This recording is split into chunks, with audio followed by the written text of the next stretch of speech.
Bonsoir à tous et bienvenue dans le journal. Voici les titres de l'actualité. C'est la reprise des cours depuis ce matin.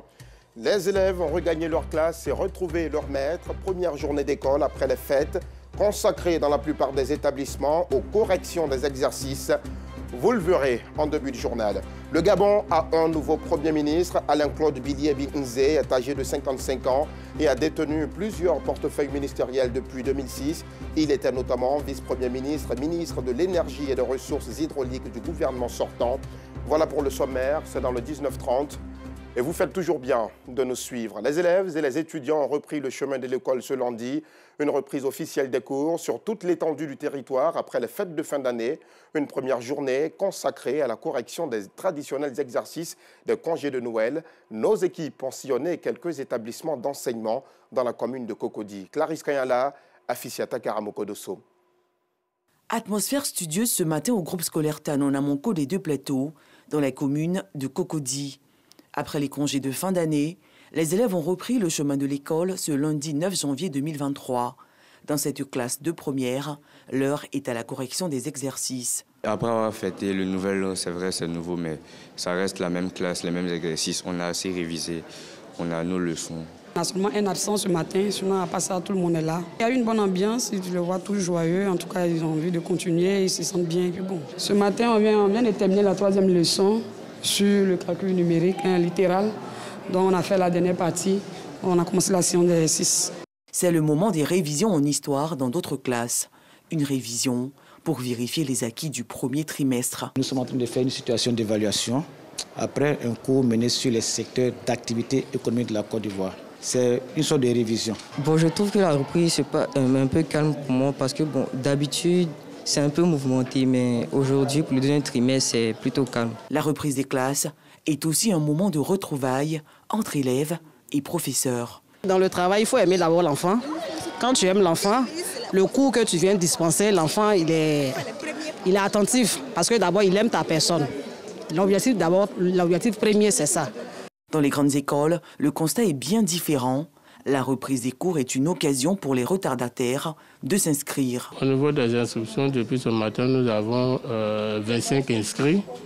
Et au niveau des renseignements, nous avons près de 30 personnes qui sont déjà passées pour les renseignements. C'est maintenant que j'ai pu gagner l'argent pour pouvoir faire le premier versement. Raison pour laquelle j'ai un peu tardé à venir faire mon inscription. La reprise des cours dans les établissements scolaires et grandes écoles ce lundi 9 janvier matin est effective. Enseignants, élèves et étudiants sont déterminés à combler les lacunes et obtenir de bons résultats. Et à l'instar des élèves du primaire et du secondaire général, ceux de l'enseignement technique ont également répondu présent ce matin à l'école. Suivons ensemble ce reportage de Joël Gosset. Lundi 9 janvier 2023. Fini les congés de décembre, place aux cours dans les différents temples du savoir. Ici, à l'université Nord-Sud située dans la commune de Cocody-Bonoumin, les étudiants sont présents. Mais avant d'accéder aux amphis, un petit contrôle s'impose. Chaque mois, on doit faire un contrôle pour vérifier si vous avez soldé. Si tu ne soldes pas, là, tu ne rentres pas. C'est juste les encaissements par rapport aux étudiants qui ne sont pas en règle avec la scolarité.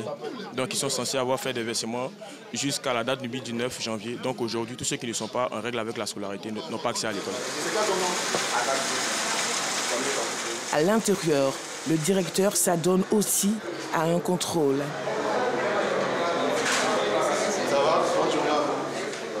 Pour lui, ce contrôle est indispensable. Très important de sillonner les salles de classe. On ne les a pas vues depuis un bon moment. Donc pour nous, il est très important d'aller vers eux et d'être proche de nos impétrants pour qu'ils puissent savoir que l'administration est là, l'administration est de tout cœur avec eux et en même temps pour donner des consignes en vue de cette nouvelle année 2023. Voilà, et souhaiter les vœux les meilleurs aussi pour cette nouvelle année. Un peu plus loin, toujours dans la commune de Cocody à l'université Félix Houphouët-Boigny, les cours ont également repris. Ces étudiants en histoire géo sont accueillis le jour de la reprise par une composition. Tout comme les étudiants de l'université Félix Houphouët-Boigny, ceux du lycée technique d'Abidjan disent reprendre le chemin du savoir avec enthousiasme. Nous sommes là pour un but précis. Alors nous donnons tous les moyens pour pouvoir atteindre ce but. Et nous allons toujours travailler à cela. Alors je dirais que la fatigue n'a pas sa place là où nous sommes. Pendant la fête, je bossais et j'étudiais, donc du coup, je suis focus. Cet enseignant, quant à lui, remarque une petite lourdeur chez les apprenantes. Les élèves et les étudiants sont un peu fatigués. Ils répondent bien aux questions, seulement qu'après des réponses, ils sont toujours couchés sur les tables. Et quand on est couché, on les réveille, mais on sent qu'ils sont fatigués. Le constat est clair. Directeurs, proviseurs, enseignants et étudiants, tous étaient effectivement à leur poste ce lundi 9 janvier 2023 pour la reprise des cours. Très bonne reprise de l'école à tous et à toutes. En Côte d'Ivoire, les enseignants-chercheurs en biologie finissent toujours par trouver, réunis au 5e symposium national sur la recherche en biologie, ils entendent apporter des solutions aux risques liés à l'usage anarchique des antibiotiques chez les animaux. C'est un reportage que vous verrez certainement avant la fin de cette édition. Mais avant cela, allons tout de suite à Biancouma, dans la partie ouest de notre pays, la Côte d'Ivoire. Là-bas, la cohésion sociale et la paix sont mises à mal depuis un conflit foncier qui oppose différentes populations. Mais pour y mettre un terme, les différentes parties ont jugé bon de procéder par le dialogue. Regardons ce reportage de Théodore Zouzou et on en reparle tout juste après. Un conflit foncier oppose les populations de la sous-préfecture de Santa dans le département de Biancouma à un fils du dit village. Un conflit dû au déguerpissement de plusieurs planteurs, parmi lesquels Tonga Touré, non-voyant. La plantation qu'il a récupérée, c'est une plantation d'héritage. C'est-à-dire une plantation que notre père nous a laissée. Moi, j'aimerais que chacun il a une parcelle qui est au moins 6 hectares, qui il récupère pour lui et laisser pour les autres. Comme lui, ils sont nombreux ces planteurs allogènes et autochtones qui ont été déguerpis d'une plantation de 189 hectares sans être dédommagés. Une situation qu'il dénonce. Il s'en va faire les faux papiers pour venir nous intimider, pour venir dire que si vous rentrez là-bas, là, vous allez faire la prison. Bon, au fait, nous sommes les villageois, on a peur. On est là, on souffre cruellement. Jusqu'à aujourd'hui, celui qui crée cacao, bon, on a fait un coopérative. Ça qui joue, il a envoyé 40 tonnes. Lui seul. Parce que mais le but sont 24 personnes, les 100. Bon, et Cacao a commencé à donner jusqu'à 10 ans aujourd'hui. Donc s'il ne veut pas donner nos 100, on va se quitter dans le village là. Sinon on ne peut pas rester ici comme ça. 10 ans, 5 ans, la main vide, tu s'en fait contrat pour venir manger. Mis en cause, Tonga Justin, le présumé commanditaire du déguerpissement, appelle à un règlement à l'amiable et sans violence. Ça, il y a un problème, ils n'ont qu'à venir à notre niveau, on va s'entendre. Rien ne provoque la violence. La violence, rien dans la violence. Tout ce que je peux demander, les habitants, tous les enfants de Santa et nos frères qui sont venus, on n'a qu'à se mettre main dans la main. Pour apaiser les tensions, les autorités villageoises multiplient les rencontres afin d'éviter les affrontements entre les fils du village. Nous savons que la vérité, c'est que tous ces coins-là ne lui appartiennent pas. Donc la partie qui lui appartient là, qu'il pouvait comprendre, c'est ce qu'ils avaient entrepris dans le temps avec la notabilité par le voir. Pour l'heure, les autorités appellent les villageois au calme. Elles mettent tout en œuvre pour résoudre ce problème afin que Santa, ce village de Biancouma, retrouve sa sérénité. Oui, bien sûr, n'oublions jamais que le dialogue demeure l'arme des forts. Et puis, dans la commune de Boisflé, la coopérative des femmes dénommée Covima se lance dans la transformation du cacao. Ces femmes de la région de la Maraoué proposent des jus de cacao et du chocolat. Et vous le verrez, ces deux aliments sont très appréciés des populations. Notre équipe de reportage a fait une incursion dans leur univers de transformation. Théodore Zouzou, Afficiata Karamokodoso. C'est cette plantation de la Covima, coopérative des femmes productrices de cacao de la Maraoué, qui accueille l'unité mobile de transformation de jus de cacao. Après la mise en place de tout le matériel de production près des cabosses à concasser, 2 seaux sont placés devant chaque concasseur pour leur permettre de faire le tri des fèves. Ce qui est bien propre, là, je mets ça dans une seau. Mais ce qui n'est pas bien propre, là, je mets ça dans une seau.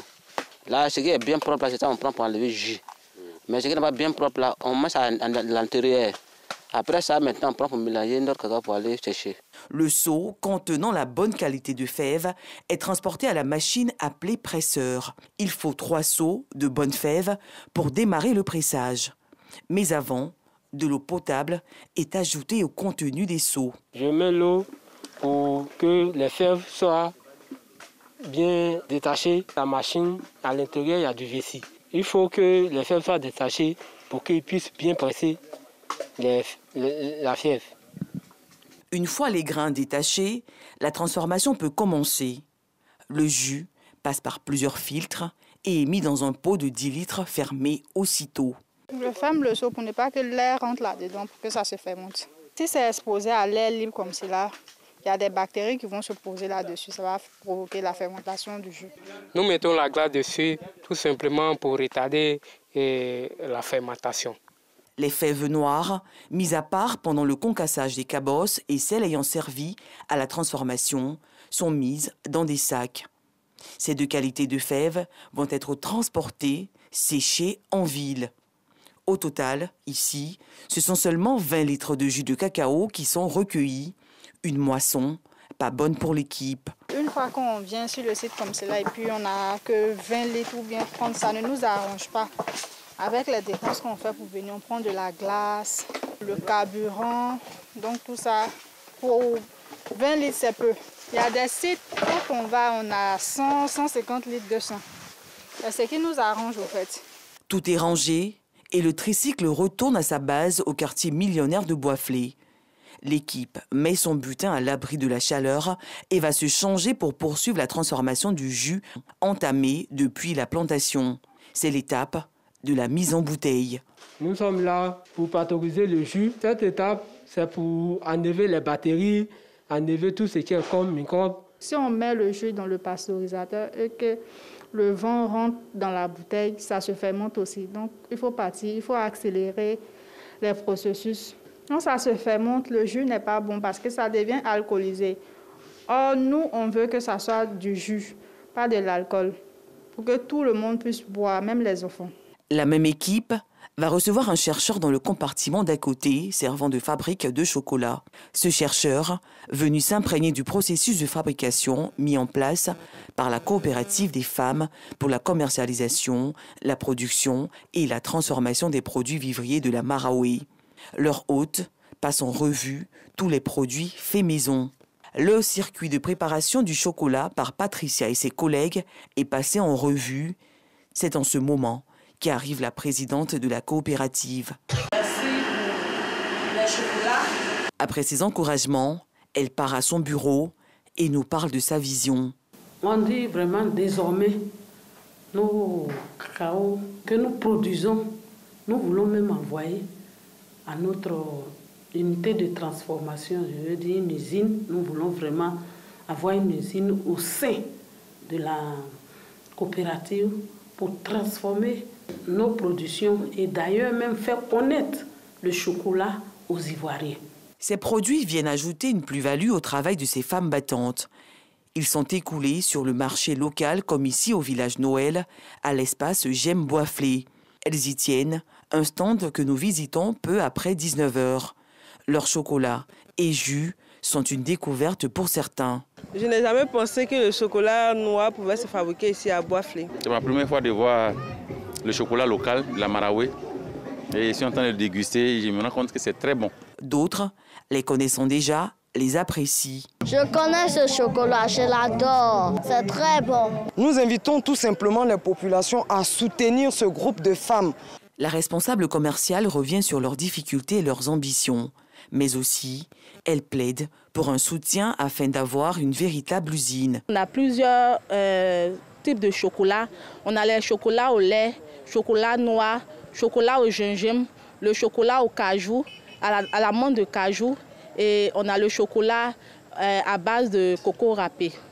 Nous avons plusieurs difficultés au niveau de nos unités de transformation. Actuellement, nous avons une unité de transformation qui fait en 24 heures 1 kg de cacao transformé. Aujourd'hui, voyant la demande, nous ne pouvons pas vraiment satisfaire la clientèle. Nous voulons aller à 3,5 tonnes par an. Donc aujourd'hui, vraiment, nous voulons que le gouvernement nous aide. La transformation du cacao de façon locale est une réalité dans la ville de Boisflé, chef-lieu de la région de la Maraoué. Un engagement pour une contribution significative à la valorisation des revenus de ces productrices de cacao et du vivrier. Voilà donc pour cette incursion. Et cette dernière nouvelle avant de poursuivre, l'Arabie Saoudite n'imposera pas de limite cette année sur le nombre de pèlerins au Hajj. Le pèlerinage prévu fin juin ne connaîtra pas de restrictions comme les dernières éditions à cause de la pandémie de Covid-19. Et nous vous le disions en titre, le Gabon a un nouveau Premier ministre. Alain-Claude Bilébi Nzié remplace Rose Christina Osouka Raponda, nommée elle vice-présidente de la République. Le nouveau Premier ministre, âgé de 55 ans, a détenu plusieurs portefeuilles ministériels. Depuis 2006, il était notamment vice-premier ministre et ministre de l'Énergie et des Ressources hydrauliques du gouvernement sortant. Salif Ouattara, notre confrère de RTI Sport, nous a rejoint sur ce plateau. Bonsoir Salif. Bonsoir Alassane. Très bonne année 2023. Merci à vous aussi. Merci beaucoup. Une année 2023 qui sera essentiellement une année de sport. Beaucoup de sport en Côte d'Ivoire cette année. D'ailleurs, le COCAN, le comité d'organisation de la Coupe d'Afrique des Nations, est à pied d'œuvre pour la réussite de cet événement continental. Regardons ce sujet de Jean-Sylvain Rissot. Pour la première activité de l'année 2023, les présidents des commissions du COCAN 2023 étaient tous présents à la cérémonie d'ouverture du séminaire international d'imagerie en pathologie sportive. 29 médecins radiologues des villes hôtes de la CAN 2023 ont pris part au premier séminaire de formation d'imagerie en pathologie sportive organisé par le COCAN 2023 en collaboration avec la Société ivoirienne d'imagerie. Pour la première journée, ces radiologues ont eu droit à un cours théorique sur le genou, les muscles, la hanche, dispensé par les deux experts français, le professeur Saint-Nicolas du CHU de Toulouse et le docteur Jacob Denis Paul, spécialiste en imagerie musculo-squelettique, radiologie diagnostique ostéo-articulaire, radiologie interventionnelle ostéo-articulaire. C'est en vue de former des radiologues ivoiriens qui sont déjà bien formés, mais les surformer pour la CAN 2024. Donc la formation va se dérouler en trois parties principales. Il y a une formation théorique, magistrale, classique. Et puis ensuite, avec Denis, nous allons faire des ateliers d'échographie, donc en pratique, et puis des ateliers à base de cas cliniques, donc de cas spécifiques de la pathologie du sportif. Les participants ne cachent pas leur joie au terme de cette première journée. Cette première journée se déroule bien, avec déjà nos différents formateurs, et avec l'accompagnement du ministère. Je suis vraiment contente et fière de pouvoir y participer. Il a commencé ce matin dans de très bonnes conditions et je pense qu'il va atteindre ses objectifs. La deuxième session se tiendra en octobre, soit à 3 mois de la CAN. Merci beaucoup Jean-Sylvain Rissot. Alors Salif, le COCAN touche donc à tous les aspects. On en a vu pas mal, mais là il y a aussi la santé. Vous savez, comme c'est indiqué dans le cahier des charges, la Côte d'Ivoire doit fournir beaucoup d'efforts en termes de compétences. L'une des compétences est au niveau de la santé. Il faut tout de suite penser aux radiologues parce que vous savez que les athlètes qui viennent ne parlent pas que le français, ils parlent également l'anglais, ils parlent pourquoi pas l'espagnol, aussi l'arabe.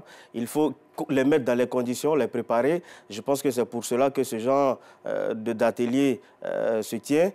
Il faut féliciter cette initiative du COCAN qui est passée à une autre phase, de la théorie à la pratique, en formant désormais ces experts et en les mettant sur le terrain pour que nul n'ignore et que tout le monde sache que le COCAN est à l'œuvre. Est-ce que justement dans cette entreprise, je veux dire, est-ce qu'il y aura des infrastructures sanitaires spécifiques dans le cadre de l'organisation de cette Coupe d'Afrique des Nations dans les villes qui abriteront les différents matchs? Alors, ce qui figure dans le cahier de charges, effectivement, c'est d'avoir un plateau technique assez relevé avec tout ce que la médecine moderne aujourd'hui comprend.